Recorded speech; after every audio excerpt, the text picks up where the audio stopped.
بسم اللہ الرحمن الرحیم۔ 425 ہجری میں مسعود نے عامل اور ساری کی فتح کا ارادہ کیا۔ اگرچہ اس ملک کے باشندوں نے جمع ہو کر مسعود کے خلاف جنگ کی، مگر غزنوی فوج کے مقابلے میں نہ ٹھہر سکے اور فتح نے سلطان مسعود کے قدم چومے۔ امیر طبرستان نے مسعود کی خدمت میں ایک قاصد بھیجا اور فرما برداری کا وعدہ کیا اور اقرار کیا کہ وہ اپنی سلطنت میں مسعود کے نام کا سکہ اور خطبہ جاری کرے گا۔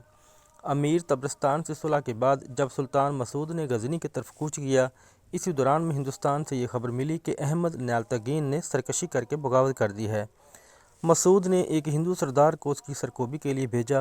وہ احمد کے مقابلے میں صف آرا ہوا، لڑائی شروع ہوئی لیکن احمد کی فوج جیت گئی۔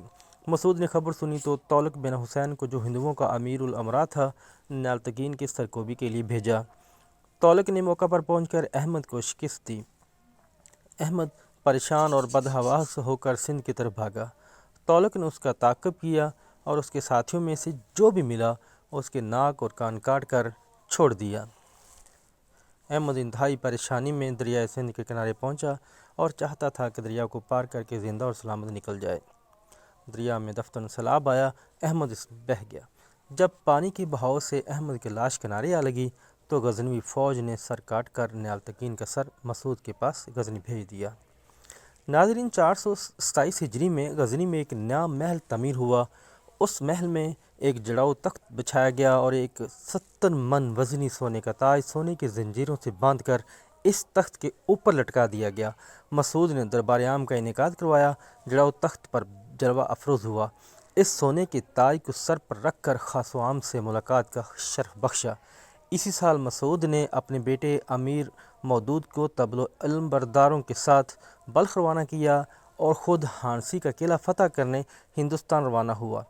طبقات ناصری کے مؤلف کا بیان ہے کہ ہانسی اس زمانے میں سوالق کا پایہ تخت تھا۔ قلعہ ہانسی بہت مضبوط اور پائیدار تھا۔ اس قلعے کے بارے ہندوؤں کا عقیدہ تھا کہ کوئی مسلمان بادشاہ اس قلعے کو فتح نہیں کر سکے گا۔ امیر مسعود نے وہاں پہنچ کر 6 روز کے محاصرے کے بعد قلعہ فتح کر لیا۔ اس فتح میں مسعود کے ہاتھ بہت سا مال غنیمت آیا۔ مسعود نے قلعہ اور مال و دولت اپنے معتمد سرداروں کے حوالے کیا اور خود سون پت کے قلعے کی طرف روانہ ہوا۔ شکریہ۔